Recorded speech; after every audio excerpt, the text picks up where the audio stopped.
Olá, meus amigos, minhas amigas do 7º ano, mais uma vez com vocês, professor Leandro, e daremos início a mais uma aula de História, dando continuidade também àquele assunto que vínhamos tratando nas aulas anteriores, né? Os povos ameríndios, os povos que habitavam o continente americano antes da chegada dos europeus. A gente já falou da parte espanhola, quando falou dos incas, dos astecas, dos maias, e hoje nós falaremos da parte portuguesa. Hoje nós falaremos dos povos que habitavam nossa terra, o Brasil, antes da chegada de Pedro Álvares Cabral, ou seja, os povos pré-cabralianos, ou seja, falaremos do nosso povo, falaremos da nossa origem. Antes da gente começar a falar da nossa origem, temos que lembrar um pouco dos sambaquis, aquele povo que guardava aqueles restos orgânicos, ossos, conchas e tudo mais, que vimos lá no 6º ano. Os sambaquis que habitavam ali a região de Santa Catarina, Paraná, São Paulo, e bem recentemente foi descoberto na região aqui do Rio de Janeiro, chamado Rio das Ostras, que também existiam povos sambaquis. Além dos sambaquis, a gente também tem os ceramistas, que habitavam mais aquela região de Marajó, né, os marajoaras, há 1.300 anos, perto do ano 1300, né, ou seja, antes de Cabral chegar aqui, 200 anos, esse povo já habitava, já construía sociedades complexas, já tinha uma sociedade funcionando. Quando Pedro Álvares Cabral chega no Brasil, ele tem um encontro com os índios, e aí também tem um erro histórico muito grave, que é generalizar. Ah, chegou aqui, viram os índios, como se todos os índios tivessem a mesma cultura, tivessem os mesmos hábitos, os mesmos costumes, quando na verdade eram diversas tribos indígenas, certo? Hoje, para você ter ideia, tem mais de 200 tribos catalogadas. A FUNAI ela tem mais de 200 tribos hoje, século XXI, no Brasil, com costumes e hábitos completamente diferentes. Mas o que unia esses índios e fez com que os portugueses generalizassem, cometessem esse erro na época? Alguns hábitos muito parecidos, como o hábito da língua. A linguagem dos tupis, tema central da nossa aula de hoje, é uma linguagem bem parecida. É um tronco linguístico, como a gente costuma chamar. Se a gente lembrar lá do Império Romano, que Roma tinha uma língua oficial que era o latim, e aí fazendo uma comparação um pouco descuidada, mas para a gente poder entender melhor o que é esse tronco linguístico, o Tupi-Guarani seria o latim dos nossos índios aqui no Brasil. A grande maioria das tribos tinha esse tronco linguístico, falava o Tupi-Guarani. E aí a gente vê que é tão complexo que são duas tribos diferentes, né? O Tupi e o Guarani, que se juntam e formam uma língua única, ou quase que única, né? Uma língua bem parecida, que era o Tupi-Guarani. Era a língua mais falada entre os índios. E aí isso fez com que os portugueses acabassem generalizando todos eles como índios. Inclusive a própria palavra índio, ela vem dessa questão deles estarem querendo um novo rumo para chegar às Índias, e chegaram às Índias ocidentais, então eles chamaram de índios esses habitantes. Mas existiam outras línguas, como o aruaque, o Gê, o chavante, não era só o Tupi-Guarani, existiam outras linguagens indígenas, porém não eram tão faladas, não eram tão populares quanto o Tupi-Guarani. Então, entrando no nosso eixo central da aula de hoje, no nosso povo do dia, né? O povo que nós vamos falar é o povo Tupi, os Tupinambás, conhecidos também como Tupis, né? Bem, os Tupis, eles eram mais amistosos, entre aspas, e permitiram a entrada de jesuítas e de viajantes que encontravam para conhecer a sua cultura. Eles não eram tão agressivos quanto outras tribos indígenas.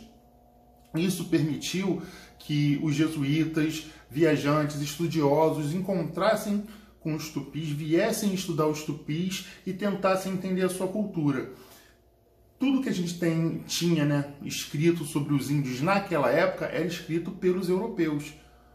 Então, enquanto outros povos indígenas botavam para correr os europeus, os tupis, eles aceitavam. Não era também uma coisa assim, mil maravilhas, mas eles eram mais amistosos, eles permitiam, eles confiavam na postura jesuítica e de alguns, obviamente, viajantes, né? Não era todo mundo que chegava lá e era aquela festa, não era bem assim.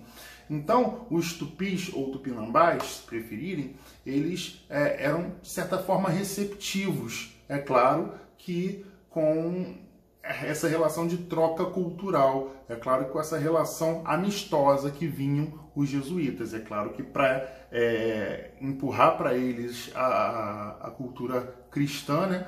Mas de uma forma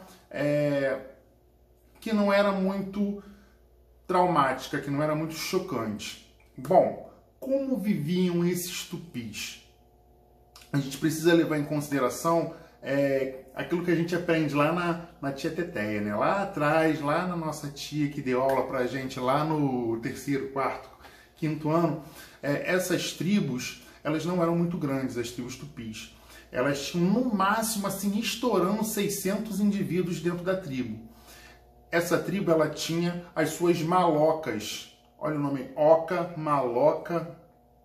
Dá pra gente fazer aí um paralelo, né? Maloca é uma oca um pouquinho maior. Tinham de 6 a 8 ocas dentro de cada grupo desses 600 habitantes aí no máximo. Não chegava a 600, mas tinha ali entre 6 e 8 malocas. E aí todo mundo morava junto, todo mundo interagia, existiam serviços específicos para homens, serviços específicos para mulheres, as atividades econômicas elas eram divididas em sexos. Como assim divididas em sexos? O homem cuidava da caça, cuidava da pesca e cuidava da queimada para preparar o solo para o plantio. Era o homem que era o encarregado de lidar com o fogo. A mulher, ela cuidava da casa, fazia comida, da casa, da maloca como um todo, né? Fazia comida, cuidava das crianças, plantava e colhia. A parte da agricultura também ficava a cargo da mulher. Bem, além de tudo isso, a gente ainda tinha a questão da agricultura, que é uma coisa assim que a gente não pensa muito, né? Poxa, professor, você disse que a mulher plantava e colhia, como assim? O índio, o tupi, ele tinha o hábito da agricultura, sim. E o principal produto dessa agricultura, o principal produto que era cultivado, era a mandioca.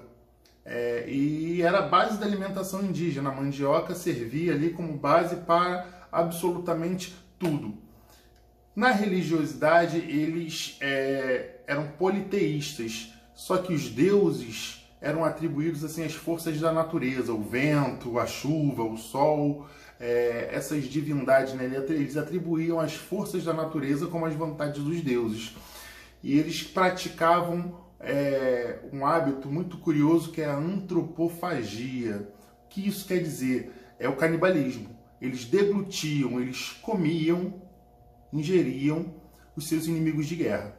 Eles guerreavam bastante entre as tribos tinham hábitos, costumes, culturas diferentes, embora tivessem línguas muito parecidas. Eles entravam em conflito entre si e dentro dessas guerras eles faziam os mais fortes, os mais poderosos, os mais difíceis de vencer, né, que eles acreditavam ser os mais fortes oponentes. O que eles faziam? Eles prendiam esses oponentes e cozinhavam eles para poder deglutir, para poder comer, praticar essa antropofagia, porque eles acreditavam que ingerindo esses inimigos mais fortes, eles ganhariam a força desse inimigo. Então é uma questão cultural, não estou aqui para justificar, mas para explicar por que eles deglutiam. Não eram todos, mas os mais fortes, os inimigos mais valentes, eles deglutiam, eles comiam para poder de acordo com a cultura deles, né, adquirir aquela força, adquirir todo o poder que aquele cidadão, né, aquele índio oponente, aquele inimigo tem. Bem, além de tudo isso, existiam as relações matrimoniais. Eles preferiam, né, os casamentos, os matrimônios avuncular. O que é o matrimônio avuncular? É o matrimônio da filha com o tio, que seria ali o irmão da mãe. Esse cruzamento familiar. Ou então o cruzamento entre primos.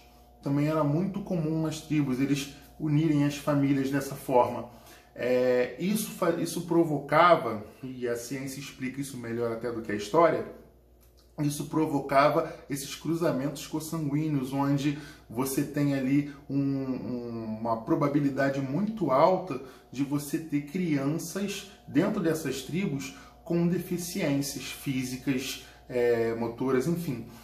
E essas crianças deficientes, por uma questão cultural, elas não seriam capazes, na cabeça do índio, de proteger a tribo, de defender, de dar continuidade, e elas eram entregues à floresta. A criança ela era abandonada na floresta para que ela pudesse, enfim, uma espécie de devolução, né? Essa criança ela não vai poder ficar com a tribo porque futuramente ela vai prejudicar a tribo, pensavam os indígenas. Isso é uma questão cultural. Hoje a gente está bem mais evoluído, hoje a gente tem programas, a gente tem leis até que amparam as pessoas com deficiência, e a gente vê que a deficiência ela não impede a vida de nenhum ser, né? De nenhuma pessoa. A deficiência ela dificulta, sim, porque a gente ainda não tem a mente muito aberta.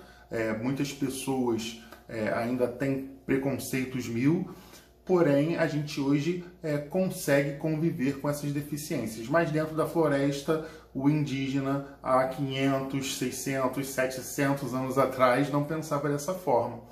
E assim, uma questão cultural daquela época. E quando a gente fala do indígena, né, a gente está falando aqui principalmente dos tupis, porque era o maior tronco linguístico, como a gente falou aqui. Eram os índios com maior número, na verdade, era o mais popular de acordo com a fala. Só que a gente não pode generalizar. A gente não pode pegar e todo índio é igual. O índio tem que andar de penacho na cabeça, de tanguinha. Não, o índio evoluiu. Hoje, o índio ele tem todo o direito de ter um celular, de ter carro, de ter uma casa e de manter as suas culturas também.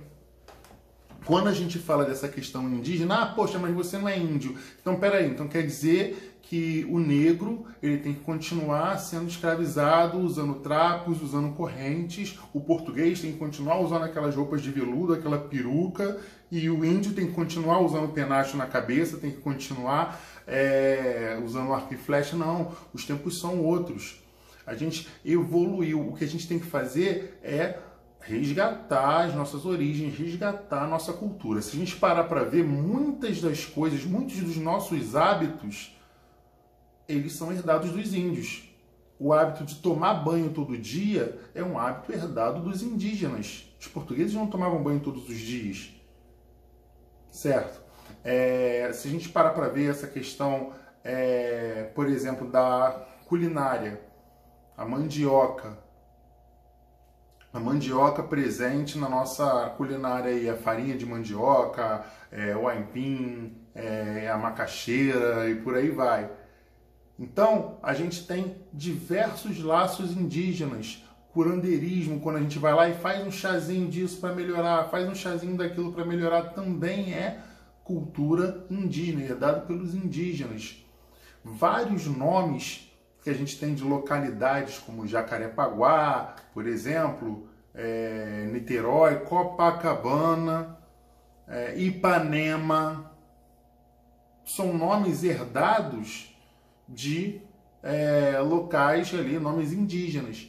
Então, a gente tem, em primeiro lugar, não generalizar o indígena, certo? São tribos diferentes, com culturas diferentes, mas levar em consideração essas culturas diferentes e as influências que elas têm na nossa cultura atualmente, certo? Então, a gente não pode generalizar quando vem, por exemplo, falar do indígena como se todos os índios fossem como aquele índio americano que a gente vê nos filmes, como se todos os índios andassem nus ou seminus por aí. A gente tem que levar em conta a evolução.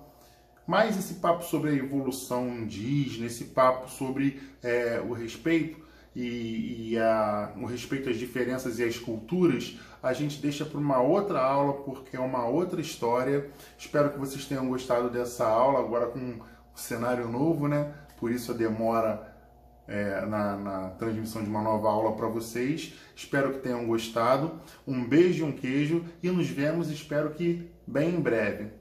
Tchau, tchau.